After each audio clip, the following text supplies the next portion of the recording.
Now, if you have any technical problems, please email us, tastings@thewinesociety.com. And my lovely colleagues, Catherine and Tim behind the scenes, will be able to help you. Now, it's not often that I can say that the temperatures in the UK are almost matching that of the Southern Rhône, but at 6 p.m. when I checked the weather this evening, it was only 1 degree cooler in London than it was in Avignon. So I really hope those of you joining us tonight are either sat in your garden or, like me, have a lovely glass of something chilled, and hopefully it's one of the beautiful whites or rosé wines that Pierre makes. So without further ado, I'm going to hand over to the buyer for Rhône, Marcel Orford-Williams, who I believe is just popping his camera on now. So good evening, Marcel. Oh, we might not have Marcel. Ooh. Not to worry, members. I am just going to check now if we can get up Pierre instead. We might get both of them at the same time. Do let us know where you are as well and what you're drinking. We'd love to hear from you. Hello, Pierre. Hello. Hello. How are you this evening? Well, fine, just perfect. I'm also having a glass of rosé, so that's cool. Oh, wonderful. And we have Marcel too. Everyone's arrived. Fantastic stuff. So Marcel, direct from his new wine cellar in the back of the garden, I'll hand over to you, Marcel. And I hope you both have a lovely evening, and thank you everyone for joining. Thank you, Anna. Thank you, everybody. Thank you, Pierre. And thank you, technology, which is beginning to fail me, but doesn't matter. A wonderful evening, I think. Great evening for tasting all sorts of things. I don't think it's too bloody hot, so I'm just drinking water. But there we go. It's real pleasure to introduce my friend Pierre Perrin to members of the Wine Society. I can't remember how many years it is that we've known each other, but I think it goes back a little while. Of course, I know his parents very well. And when we began working, it was with the older generation of François and Jean-Pierre. And then after that, a whole new generation turned up. And I think Pierre might want to talk a little bit about Famille Perrin and what it means and where it is and what it does. I can tell you it does an awful lot of things, and it does some wonderful things for the Wine Society and for Wine Society members. So, without further ado, as they say, Pierre, tu es là? Oui, je suis là. Excellent. So maybe a few words about Famille Perrin, how it started, and. So yes, thank you to all of you. Famille Perrin is a very strong word. It's a family. And we are very happy to be a family winery that we have created when we bought Beaucastel. And we bought Beaucastel in 1909. And so the man, which he was just after the phylloxera, so the vineyard was devastated. And the Perrin family bought Beaucastel at the beginning, not to make wine, but to buy land. And they decided after that to replant the vineyard, starting in 1920. So we bought Beaucastel in 1909, and we start to replant in 1920. And I think that was the beginning of the Famille Perrin, the wine, the Perrin family in wine, with and the fifth generation today. That was my great-grandfather, grandfather, father, which have done a lot for Beaucastel. And after 5 generations, it's still family, only one family. So we are working with my father, my uncle, but also with my 2 brothers and my 3 cousins. So it's quite challenging, but it's quite fantastic also to be able to work in family. You know, wine business, to make wine, I am also a winemaker, and I do the winemaking to make wine. To make a good wine, very important to have a family experience.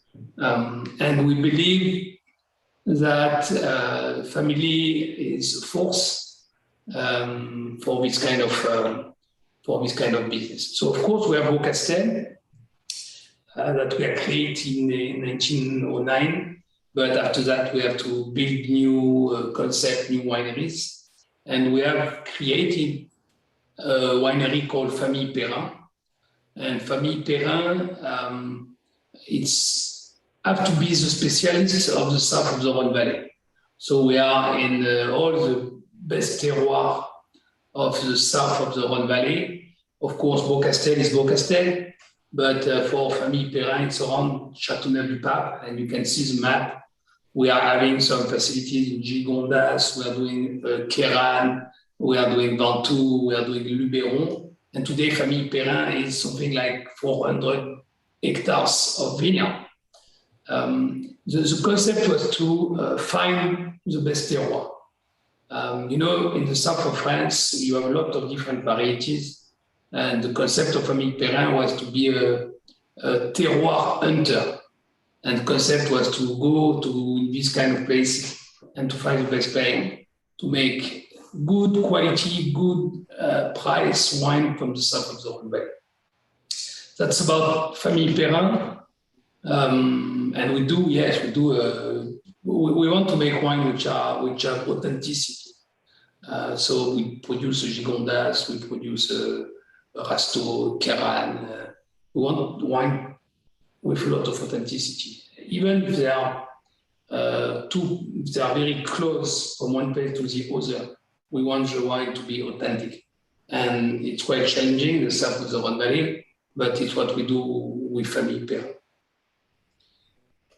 And we also do, because I see some comments on the Châteauneuf-du-Pape, we also do Châteauneuf-du-Pape under a Famille Perrin name, which is called Lessina. It's a wine which is interesting because we produce wine with the young vines of Beaucastel, for example. We don't blend the young vines of Beaucastel in Beaucastel. So we put that in Lessina, and where we make a little bit of Châteauneuf-du-Pape with the young vines of Beaucastel, which is quite interesting. So this is about Famille Perrin, still a family operation, of course. We are having a lot of new things. Of course, we're going to speak about Miraval, but we also have other wine in California, in Provence, in what we call Mediterranean, and it's all about Famille Perrin concept today. You can hear me quite well, okay? What I really love about working with you is that, of course, you make fantastic wines at the highest level, as with Beaucastel, as with some of the single vineyard wines from Gigondas, like Clos des Tourelles, which are absolutely amazing. But of course, you also produce wines you can drink on a Monday and a Tuesday.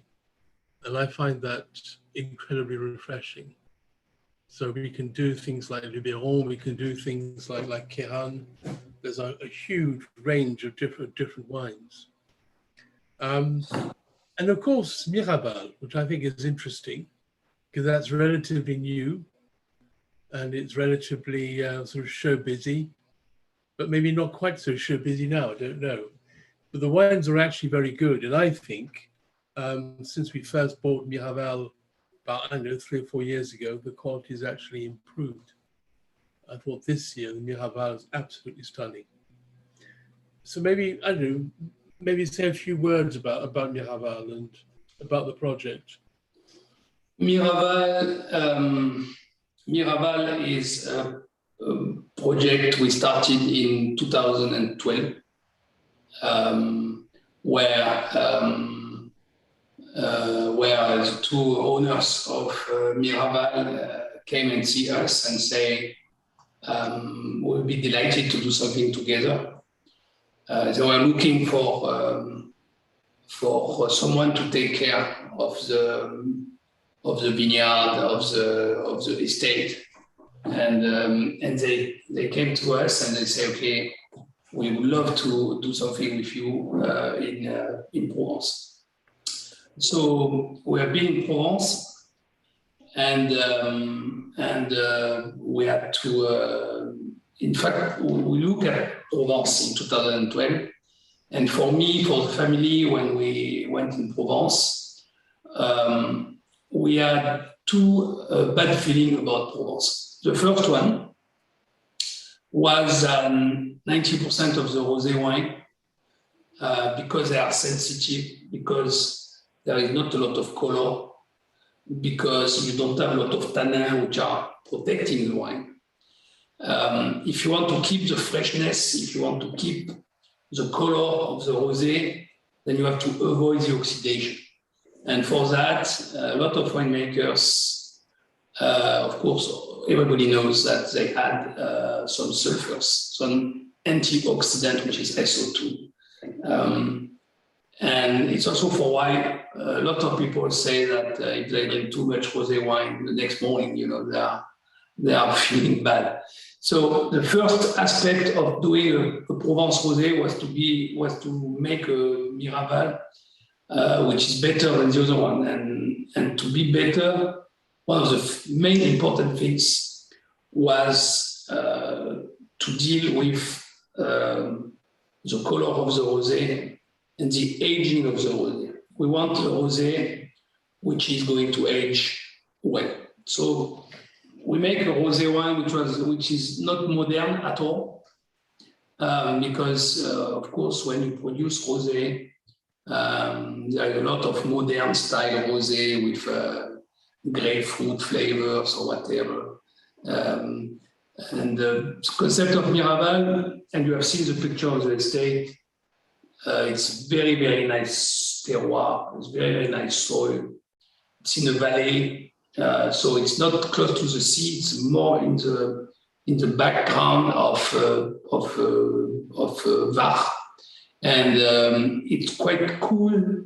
Temperature is very fresh, so it allows us to make a rosé with a lot of precision, a lot of finesse, and that was the concept. And of course, when you of course, you know that we call in Provence, we do a direct press. We harvest the grapes at night, and it goes directly in the press machine, and then we press, and then we extract the juice.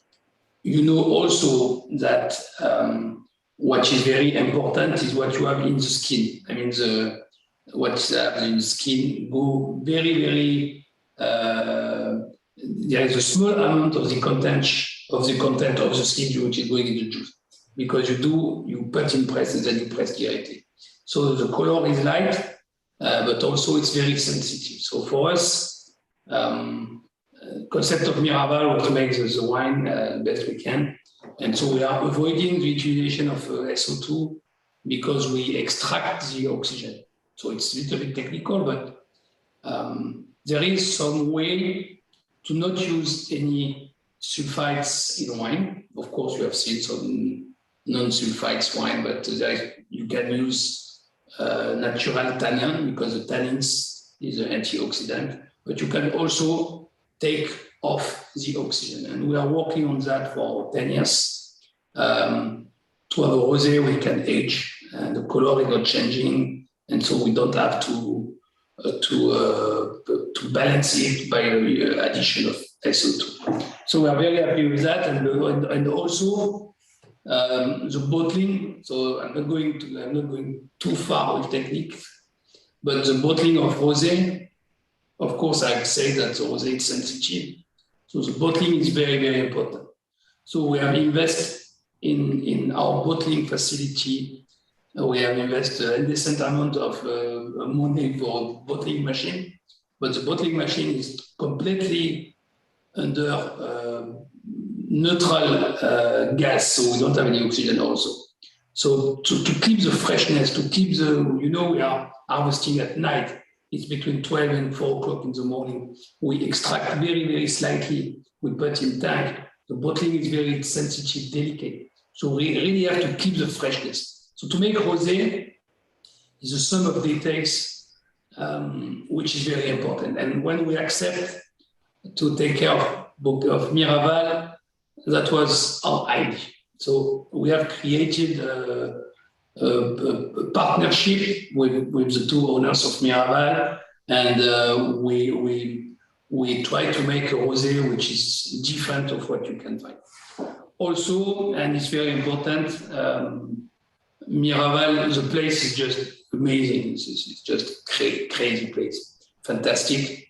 And in Miraval, you know, the owner of Miraval, which are Pete and Jolie, are very love the trees, love the art, love mixing people, meeting new person. And Miraval is not only a wine, it's a way of thinking, it's a lifestyle, it's a Provence, it's a mixing of people, mixing of the art, the wine, the winemaking. And we produce the rosé, and we produce a little bit of white also. And it's rosé that we are producing since 2012. Yeah, it's of course, you know, it's a good wine, it's good rosé. I think it's a rosé. I like it because you can drink it as an aperitif, like what I do today. But you can also eat with Miraval. So I hear that you have a fantastic weather. You can eat and drink Miraval, and that's the way we do it. So the bottle is quite. It's quite something that you can remember, but it was quite challenging for us because coming from the Rhône, when we produce mainly reds, we were not very. I was not a professional of rosé wine, so we have to work on the way of doing rosé, and it's what we have done. And today we are doing that also in Champagne because we are producing a Champagne rosé. And the way of producing rosé is so important. A lot of people think that rosé, because you can do that in Italy, for example, you can mix the red and the white.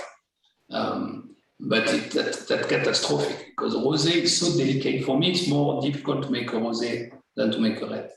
And you have to keep the freshness of the wine, and it's a lot of attention.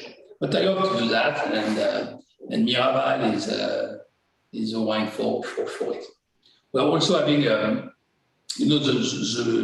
glass of Miraval, which is white, which is a pure white glass. The rosé can be, for me, the rosé are sensitive to the light a little bit. So I encourage the people who like rosé to keep that on the obscure night or whatever in cellar, not outside or whatever. But the light is important for rosé. The light is important for champagne rosé. The light is important for rosé, and I encourage to keep the rosé in the cellar or in the fridge.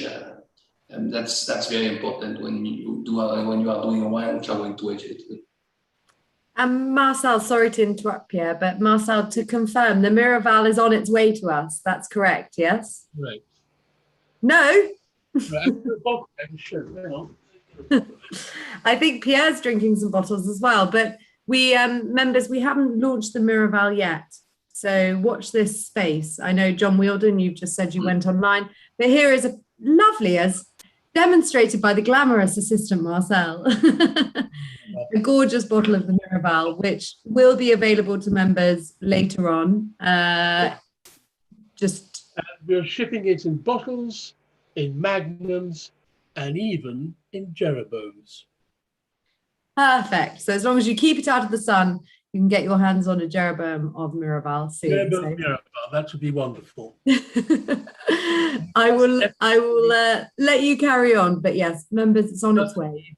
Eat either. You can drink Miraval when it's warm, and when it's cool, you can drink in the summer, you can drink in the winter as well. Rosé wines actually keep, at least those that are well made.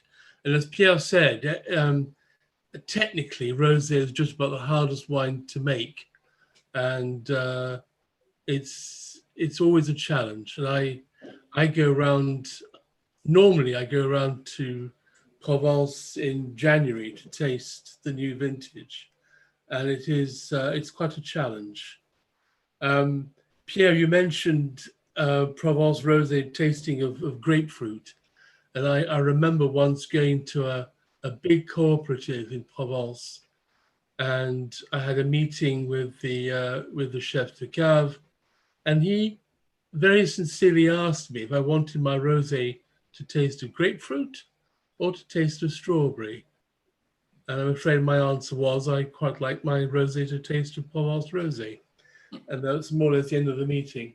It's a challenging wine to make, but extremely rewarding. Talking about food, of course, and one has to mention the fact that the Perrin family are restaurateurs. They have the most wonderful restaurant in Gigondas. And once we're all allowed to travel, I'm sure you'll be able to book and have a very, very memorable meal with all the wines of the estate, and indeed other estates as well. They have a phenomenal wine list. What else I was going to say? We've talked about Miraval, and we more or less talked about Beaucastel. I guess another subject to talk about is the 2020 vintage, which is the next vintage that I'll be working on, but I've actually started working on it. It reminds me that my last visit to Beaucastel was last October, and I haven't been out of the country since. Hopefully, I shall be allowed to go maybe in the autumn. We shall see. But Pierre, maybe you could just say just a few words about 2020. Yeah, sure. First of all, I'm going to just have a few words about the blend, if you don't mind, Marcel. Sure. Because it's very important to understand that in Châteauneuf-du-Pape and in Beaucastel, we are doing a red wine with 13 different grapes varietal. And I have said before that Beaucastel was devastated by the phylloxera. And my great-grandfather, which was a scientist, in 1920, and in 1920, everybody decided to replant one grape, which is Grenache. And everybody did replant a lot of Grenache because Grenache was a good varietal, giving always good volume and a good amount of alcohol. And my great-grandfather said, okay, I am not going to do what everybody is doing. I want to replant exactly the same grapes and in the same location that what it was before of the phylloxera. So Beaucastel was replanted with the 13 different grapes varietal. So you can see the map. Beaucastel is one big vineyard around the winery. We have replanted the 13 different grapes varietal. So in Beaucastel, we are having GSM, which are the three main grapes, Grenache, Mourvèdre, and Syrah. Roughly, Grenache is 30%, Mourvèdre is 30%, Syrah is 10%. And we have one grape that we really like, it's called Counoise, C-O-U-Noise, Counoise, which is late ripening grapes. We are having it in Beaucastel, and it's very, very nice for grapes. So we are doing a red wine with 13 different grapes. Of course, we have what we have in the vineyards. Of course, there is 4 main grapes, but you have a lot of little grapes, 2%, 3%, 1%. And I'll always say the small grapes is giving the complexity to the wine. It's like salt and pepper. I mean, if you have the big beefsteak tonight, then you give a little bit of salt, it will completely change the taste of the meat. So yes, it's Counoise and salt and pepper. And in fact, when you come in Beaucastel, the harvest will start 15th of August, 20th of August, and it will finish the 8th or 10th of October. So it's quite a long period. Of course, we cannot harvest 2 grapes at the same time. There are very particular ripeness dates, so we have to harvest everything grapes by grapes. And that's very interesting to come in Beaucastel. So of course, I know but very soon, if you have a chance and the opportunity to come in Beaucastel, we have done a tasting with Marcel a few years ago about tasting the grapes varietal before the blend. So you taste pure Grenache, pure Syrah, pure Mourvèdre, pure Coumoise. And then, of course, I will tell you, this is what we are going to do, but maybe you prefer the Grenache, maybe the percentage of Mourvèdre will be lower for you, or Grenache will be more. So that's very interesting tasting. So you can do that from December to June. And in June, the year after the harvest, we blend. And the blending is so important. I was saying about family business, so blending is a family operations, which is very important. You know, you have only one blend in a year. So it's very important to not make any mistake in the blend. So this is it about Beaucastel. And Marcel, to answer your question, all the vintage, you have to understand that every vintage there is a climate, of course, which is important, but there is also the blend. How you blend, how you change your blend for a different vintage, for a different season, for a different, and that's very interesting on Beaucastel. 2020 for me, so it was a vintage a little bit difficult. You can imagine we had the COVID in Châteauneuf-du-Pape. We have to harvest by hand, so the machine is forbidden. So we have to harvest by hand. So the decision of the family, and it was a fantastic season, was to harvest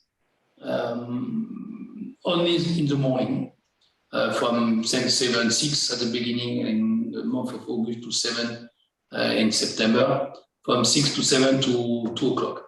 So it was a very, very long harvest because we didn't want to have mixing your stuff or whatever. We don't want to make a lunch with all the people, you know, all COVID orientation. So we have changed our way of doing, and we have a fantastic weather with good ripeness, good maturity. And it's quite interesting because it was long. For Grenache in Beaucastel, when we start Grenache, it's 2 weeks of harvest. So at the beginning, the Grenache, of course, we harvest the places which are more mature, and at the end, it's a little bit over mature. And it's what we have done in 2020, and honestly, we are very, very happy and proud of having and of being able to make a wine during COVID, in fact, with respecting the terroir, the soil, the vintage, the blend, but also the staff, the people, and all that. So I'm very happy with 2020. It's a little bit, it's a vintage where we have a good tannicity. So that's the wines that we'll have to age in the winery first. So there are, you know, we use some big, what we call foudre. So the wine today is in the foudre, but also it's a wine we'll have to stay a little bit in the cellar because that's very important. And speaking about aging the wines, if you don't mind, Marcel, Beaucastel, it's very important to, if you buy a bottle of Beaucastel, of course, it has to be good. It has to be good on the good vintage, but it's also have to be good on bad vintages. That is very, very important. The vintage which are difficult, we have to do the blend, the selection. We have to be very, very strict, and it's what the family is doing to, of course, trying to make good wine and good vintage, but also to doing the best we can on the vintage, which are more difficult. We were happy with 2020, 2019 was good vintage. 2018 was a very, very small crop because we had some mildew, powdery mildew, sorry. It was terrible, but we are in the vineyards, I say natural farming since 1947, and we didn't treat with the products at a good time, and so it was a huge effect of powdery mildew in 2018 with a yield of 8 or 9 hectoliters per hectare, which are completely terrible, but that's the way it is. And 2021, which are just now, there was some frost, bad frost, I think everywhere in France, and it was a very bad frost in April. So we were a little bit frightened about the frost, but it looks like after the frost, we had some rain, was not too warm, and so we managed to have a normal crop, I think. Of course, there are some places which are more affected, but I think the crop will be quite okay. It was terrible for fruits, for example, the harvest of fruits in south of France, apple, catastrophic, but that's the way it is. Yeah, c'est la vie. C'est la vie. Apricots and cherries and... Yeah, cherries, apricots, everything is terrible. So the price is high and there is no yield at all. But that's the way. So that's 2021. Now it's maybe the first day of normal summer today. But last week was terrible, windy, 16 Celsius, 17 Celsius. It was terrible. And now it looks okay. We are almost 15 days later than normal. So we should starting harvest in Beaucastel the 5th or the 6th of September, something like that. So it's quite nice. It's okay. But it's also what is very interesting in wine business. It's vintage. You know, every year you think that you have seen everything and that next vintage will be normal, but there is always something different, and that's also for why the family experience. You know, to be a winemaker, if you have chance, you have 25 to 65 years old, you have 40 experiences in your life. There is no other job when you have 40 or 45 experience in your life. So it's very important to share with your staff, with the generations, to harvest as a good time, to blend on the right way, and to make the wine that people will be happy to enjoy and to drink when they are at their home. Speaking a little bit about, sorry Marcel, but speaking a little bit about Beaucastel, so I know that today everything is organic. If you go in supermarkets, everything is organic, but in Beaucastel we are doing we say natural culture since 1947. So my great grandfather, 1947, it was just after the World War II.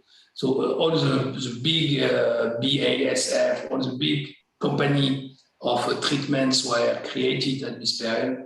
And my great grandfather said, I don't care about this. I want to keep a natural farming. So in Beaucastel, for that reason, the vines are planted square. I don't know if you are aware about that, but normally the vines are, I don't know the name in English for that, quinconce.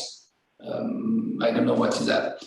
But in Beaucastel, the vines are planted square, because when they are square, the plowing, you can cross the plowing, you can go the two way. And in Beaucastel, if you go to the oldest part of Beaucastel, the plantation are square, which is completely abnormal. But it was a lot more easy to cross the plow. That's okay? It's clear for that?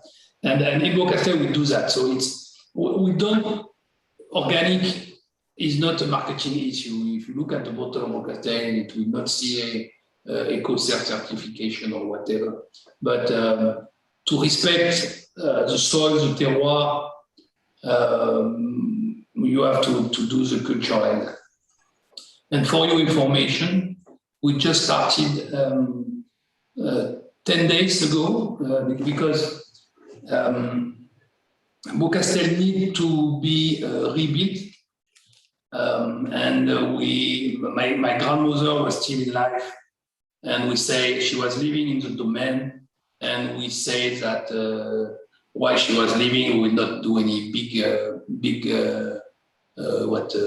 building in Beaucastel, but she left us 3 years ago, and so the family have decided to rebuild 100% of Beaucastel.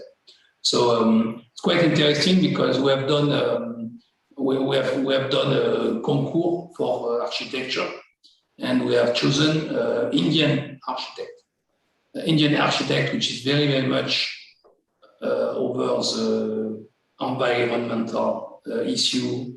We are going to create a water pool to climatize the winery, and everything has been done respecting the ecosystem. Not only the soil, but the ecosystem of what we have in Beaucastel. And it's going to be interesting. So I wish you can visit Beaucastel in 2 years from now, but it will be a winery, and that is very important for me because, you know, we are only a generation, so we are building the Beaucastel of tomorrow. So we are building the Beaucastel of our son, daughter, or grandson and granddaughter. So it has to be it has to respect the concept of the family and what we want to do. So it's going to be interesting. Also, we are creating the wall. We extract the soil, we compact it, and so we do all the wall of Beaucastel with what we call a pisé. So it's going to be amazing. But that's also the concept of Beaucastel. One little technical aspect on Beaucastel, I have to tell you that my grandfather, because when you harvest a grape, when you press it, you are not going to make wine, you are going to make vinegar because the oxidation will make vinegar. So all the winemakers, I was speaking about that on the rosé, but of the reds, same thing. We have to avoid the oxidation of the must. So for that reason, a lot of people use SO2. And my great-grandfather has created a system of eating the grapes because he finds that it's an enzyme which is responsible for the oxidation. And if you eat at 670 Celsius, you kill the enzyme which is responsible for the oxidation. So what we do in Beaucastel, we harvest, then we go through a pipeline where at the perimeter, we eat at 17 degrees Celsius, 1780 degrees Celsius to kill the enzyme which is responsible for the oxidation. Then we refresh, and then we go in the winery completely normal. So with that system, we avoid the utilization of SO2, or if we have to use a little bit, it's very, very low level of SO2. So it's a system that we are having in Beaucastel and we are using since a lot of time, but same, we are not selling it, it's only in Beaucastel and it's a quite interesting system. Also, when you eat the skin, in fact, you open the cells of the skin. So the extraction of the good components of the skin, color, flavor, anthocyane, tannin, is faster. So it's coming from the skin to the juice faster. So when we do that, we are able to have vinification which is shortened because the good extraction is at the beginning. So we shorten a little bit the vinification, and we like that because we don't extract too much tannin. We think that to make a good wine, it's not a wine which is dry. It's a wine that you enjoy. It's a wine that when you are finishing a bottle, you want to open another one. And to do that, you need to have some balance. And it's very important in the way of doing Beaucastel, in the way we do the blend, in the way we do the vinification and all that, to keep the balance. And the blend is also a way of doing the balance. And for us, I think the signature of all the wines of Famille Perrin, you can start with the haute couture of Beaucastel, you can continue with prêt-à-porter of Famille Perrin, but on each wine, we want some balance. And for us, that's very important. If we speak about the alcohol level, you know, I said before that all the south of the Rhône Valley is mainly Grenache. The Grenache is a fantastic grape. It's a fantastic grape, lot of fruits, fresh. But the problem of the Grenache is that if you want it to be good, you have to harvest it at 14.5 or 15 degrees alcohol. And to blend for us is very important because we use Grenache, high alcohol. Lot of, I like to say the Grenache is juicy. I like the terms of juicy to say about the Grenache. So Grenache, juicy, black fruits, but the alcohol is high. And also one problem with the Grenache, it's sensitive to the oxidation, like Pinot Noir. So we balance the Grenache with Miraval. Miraval, it's a late ripening grapes. In Châteauneuf-du-Pape, we are maybe at the north limit of the ripening of the Miraval. So of course, global warming, but we are at the limit today of the ripening of the Miraval. So when we harvest Miraval, it's never more than 12.8, 13 alcohol. And the Miraval is nice because it gives some flavor of mushrooms, truffles, meaty characteristic. And the Grenache is what we call, it's non-sensitive to oxygen. So it's quite nice because the background of Beaucastel, but also of Perrin wines, of Perrin Nature, of all the wines that we have, it's Miraval and Grenache. One is high alcohol, one is low alcohol. One is sensitive to oxygen, one is not sensitive to the oxygen. One is giving fruity, juicy flavor, one is giving truffle, mushrooms, and the two are low in acidity. So we need to add something more, which are going to give the acidity. So we use Syrah, of course, but Syrah is a modern grapes. Syrah is for the spiciness, the color of the wine. We are a little bit too much in the south for Syrah. So the Syrah is a little bit vegetal. So we are not fan of doing a blend with a high percentage of Syrah. So we use between 5 to 30% of the Syrah, just to give the spiciness that we love in Syrah, but not much than that. And we use Crus because Crus is the latest grape that we harvest the 8th of October. With being the latest grape, it's always 11.5 degrees alcohol. It's always very high in acidity, and it's giving a fantastic flavor of, we say, white pepper. If you think Syrah is black pepper, Crus is white pepper. So it's pepper, but more delicate. So the blend is very important. The blend is a way of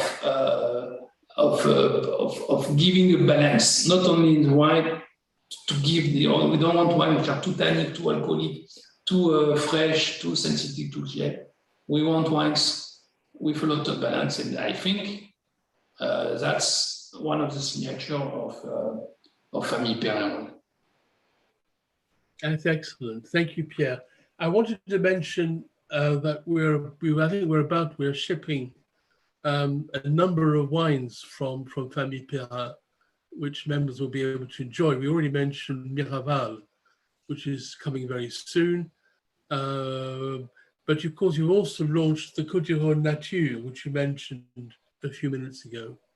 And we're buying all three colors. There's a white, a rosé, and a red, all fabulous wines.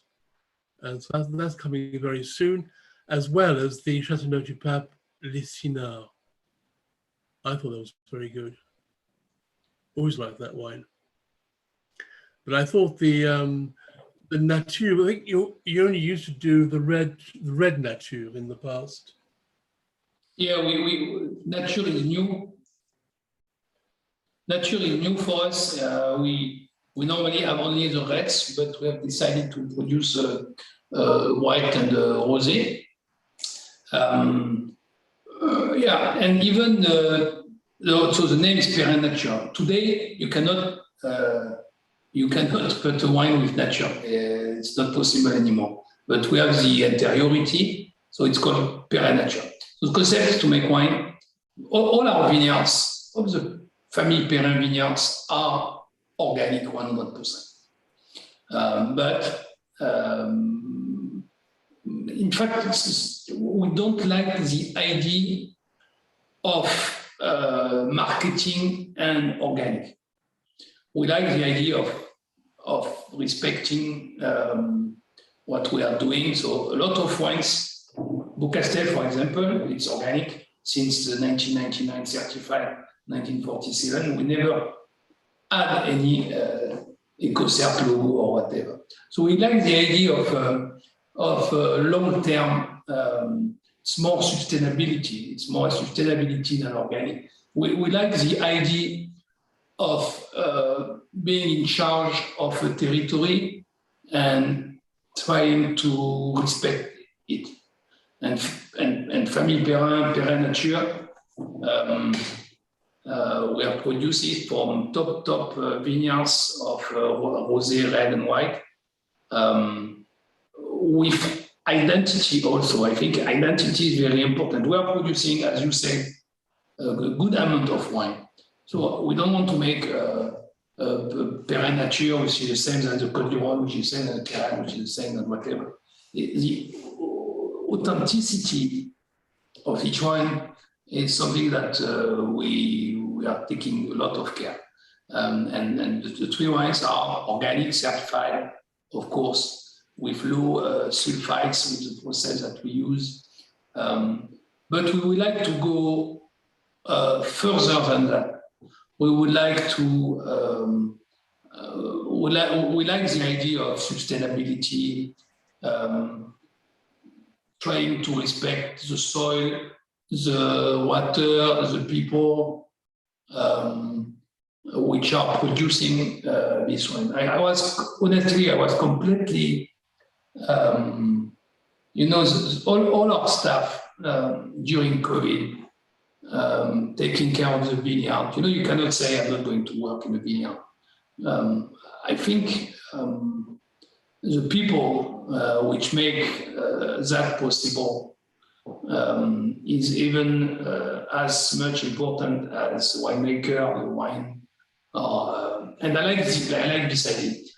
We are not only organic. We try to respect what the nature gave us and what we are going to give to the nature. And for us, that's very important. So we are very happy. And I was sure that Marcel Williams and the Wine Society will take this wine because I know it's wine that is made for you. So thank you for that. It's quite interesting. It's a good one. Anna, probably over to you now. Absolutely. Thank you both so much. What a wonderful evening, informative, entertaining, and we've covered a lot of ground, metaphorically and physically as well, zooming our way around the Southern Rhône. So thank you both. We do have a few member questions. I'll start with, I'm going to group a few questions together. So Peter Cousins, apologies, and a few others. I'm hodgepodging here. But we were talking earlier about blending. Pierre, you mentioned Counoir was a particular grape that you had an interest in.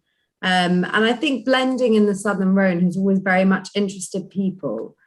Do you blend to keep consistency, or do you blend to sort of find balance? And in the future, are there grapes that you think you would introduce in the blend that are not there now? Obviously, you mentioned Counoirs, but particularly in Châteauneuf-du-Pape, where you have a artist's palette of grapes that you're able to use? What does the future look like for blending in Châteauneuf? My answer will be, I always say that we are like a painter, which means we have 13 different colors. 1 year the painting is more blue, 1 year the painting is more green, but it's Picasso on the two drawings. So the signature have to be the same, and we have to try to find the good way of doing it with the blend.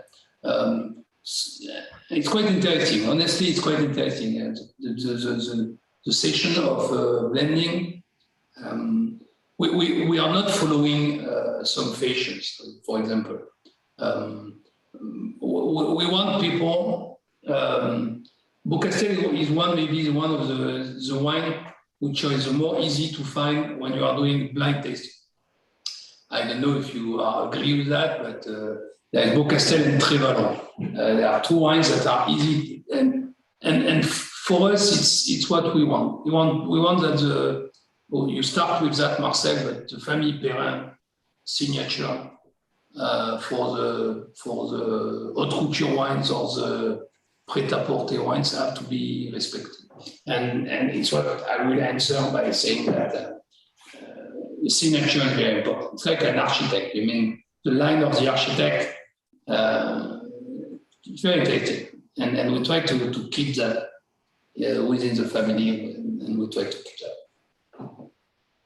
Thank you, Pierre. And Marcel, can I throw to you and sort of lead on from that question, perhaps? And what do you think it is about Pierre's wines that make them possible to pick out in blind tastings? You know, what are those signature styles of the artist?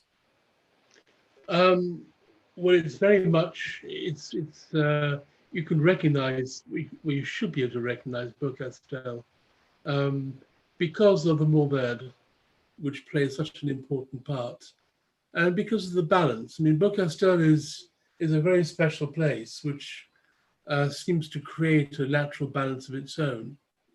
And in some parts of Châteauneuf, you easily get wines with very high alcohol levels. Beaucastel, very rarely so. The wines seem to be naturally balanced.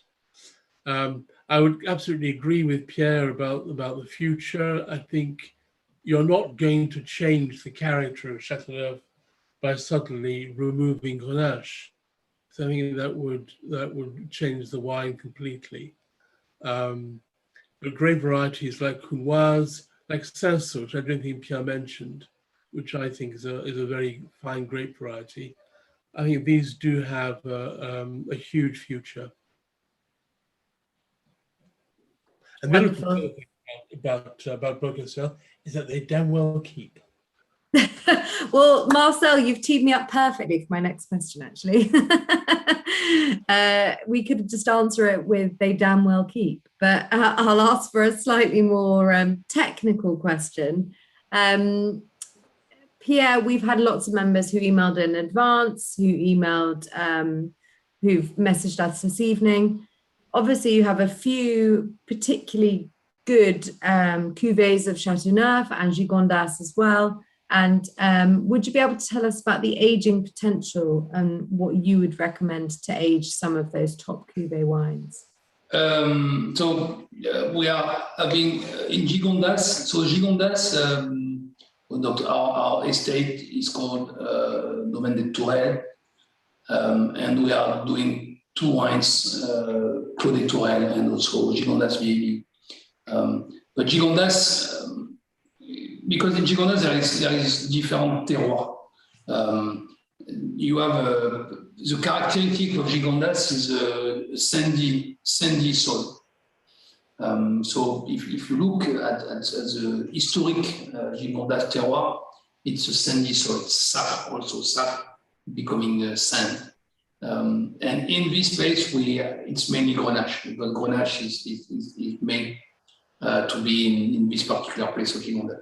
So by being on a sandy soil, we are having a lot of finesse, a lot of delicatesse, but also some concentration and some structure. So for the Gigondas wine, because of the percentage of Grenache, there is no Mourvèdre in in Gigondas, Grenache and a little bit of Syrah. Because of the percentage of Grenache, the wine can be open early and can age maybe for 10 years without any problems. On Beaucastel, because we are using 30% of Miraval, 30% of Grenache, I explained before that the Miraval is means you have oxidation, and the opposite of oxidation is reduction. So the Grenache is oxidative, the Miraval is reductive. By being reductive is when your wine, the first smell, you feel a little bit of animal flavors and all that you say, oh, I have to decant this wine because I need to give it air. That's the Miraval. So the Miraval needs time. And it's quite interesting on Beaucastel aging because there is 3 phases. The first phases, for me, is what we call the Grenache phase, which is between 0 and 7 years. Grenache, juicy, delicate. You can drink it and you say, oh, I should open it. It's good today. Because you can feel that Grenache is well. After 5-6 years, and a lot of people, because I know the Wine Society members knows a lot about Beaucastel, there is a kind of period when things are changing. From the Grenache phases, it's become a Miraval phase. So you will feel some meaty characteristic, mushrooms, animals, sometimes animal flavors. And this particular period, it's when the balance of oxygen is in the bottle. So it's very important. And we have a period for 4 or 5 years where the wines can be animal tasting, which is going very well for Christmas with the donkey or whatever, but which is not going well with tomato in July. But this period, you have to over decant the wine, double decantation, you have to give air to it. And you have to wait these 2 periods to have the third phases where we think that Beaucastel, everything is all together and the complexity of the wine is there. So, and it's what it is very interesting when we are working with, you mentioned Marcel, our chef in Gigondas. You cook differently a young Beaucastel, a middle-aged Beaucastel, and an old Beaucastel because the flavors are different. But it's also what we like, that the wine is aging. Of course, the more the vintage is good and the more the aging will be long. And it's very, very interesting. We try to taste the wine quite often within the family to let people, I'm sure you can go on our website and we have the comments of the family on the last 20 vintages, and we try to do 1 or 2 tastings. Because Beaucastel is a wine which age. There is not anymore a lot of wines which are aging. But Beaucastel is definitely a wine to age. And yes, Châteauneuf and Gigondas are 2 ways of aging a little bit different. Thank you very much, Pierre. Yeah, a great explanation actually of it's not just about how long you keep it, but the 3 different stages it goes through and what people prefer. There's preference as well, isn't there? Exactly. Yeah, it's what people prefer, and it's quite interesting because as the first phases, you don't imagine that there will be a second phase. When you feed the wine, it's smooth, it's not tannic. And you can drink 2016 today, you will very much enjoy. And you will never imagine that 5 years later, it will be completely changed with a flavor of mushrooms, of truffles. And it's also what I like, it's a part of subjectivity, which is quite interesting. Wonderful, thank you very much. We're going to have one more technical question, I think, and then a final question, if that's all right. But Mervyn has asked, is whole bunch fermentation used in any part of the Beaucastel blend? And if so, which grapes take to it best? And does that process add to the finished product? We we do a little bit on Syrah only. Of course, we have done some try on Grenache and Mourvèdre, but on Syrah only. For me, it's giving a lot of flavors, but not much body. So it's when we taste, we do, you know, of course, we are young and we do a lot of try and all that, and we do some whole bunch fermentation. We do a little bit for Syrah, but sometimes we say it should be better to do a normal fermentation. So when we do it, it's because it's a part which is a little bit less mature, for example, or terroir, which are a little bit late, and we do a bunch to extract some flavors. Flavors are very interesting, very good wine, good color, good freshness, but also because there is, in fact, you extract a lot before fermentation and less at the end of the fermentation. We all have to know that on the fermentation process, at the beginning, you extract the color and the flavors, and at the end, you extract the tannin. So the tannin are only extracted with alcohol. So you need to wait that the alcohol level is going high to extract the tannin. When you do that, you are more on the flavors color than the tannin at the end of fermentation. So it's way of being. We do a little bit. We continue do that in Gigondas with the Grenache, very nice. We do that a little bit in Beaucastel, but we do also the normal fermentation. And you have to remember that we also eat the skin with the Beaucastel process. So the Beaucastel process, it's a way of having some results which are comparable with the whole bench fermentation. Thank you so much. I've got one more question, and I know that Marcel will be pleased with this question because it's actually Marcel who recommended that I visit l'Oesterlé a few years ago. And since then, I've been going back when I can, 2 or 3 times every summer. So Pierre, I'd love you if you have a moment more to tell members when we can come and visit you about l'Oesterlé Bistro, the wine shop. So it's a wonderful, wonderful trip to Gigondas to visit the Famille Perrin. It's a concept. We have our restaurant. It's a 1-star now, 1-star Michelin. We have our bistro. We have our wine shop. It's all in the small village of Gigondas. The chef of l'Oesterlé is the son of the family doctor of Famille Perrin. So we have known him forever. You know, he has the same age as me, and he's the son of the doctor of the family. And he is brilliant because he's doing the cuisine same as what we do in wine in his ecosystem. So he's working with a local producer, the herbs from Provence, and I think he's doing very well. It's an experience. I agree with you. It's an experience. It's La Provence, but it's not La Provence of Saint-Tropez or whatever. It's for me, it's a real Provence. And we love the place. We have few rooms. Also, we are opening new rooms soon. And yes, I mean, I see the members of the Wine Society quite often. Be easy to speak with Marcel, and we can organize visits.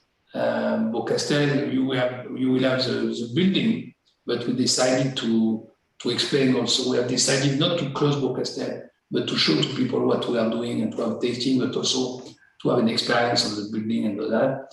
And of course, coming in l'Oesterlé and Gigondas, it's quite something interesting. And yes, and you know, at the end of it, we are producing wines to eat with something. So of course there is aperitif, but not only, and that's our job. So it's what we like to do. And Laurent de Coninck in l'Oesterlé is doing a fantastic job. We are very, very close from top restaurateurs. My father is at the International Academy of Wine, working with a lot. He was one of the best friends of Alain Sanderens, which used to have a Lucas Carton restaurant in Paris. So wine and food for us is we sometimes forget that wine is made to be taken with food, and that's the way we do it in Moustellier. And I invite you, all of you, to visit the place. Of course, when the COVID will be finished, it's quite easy to come to Gigondas, not too far from Avignon. It's quite easy to come here.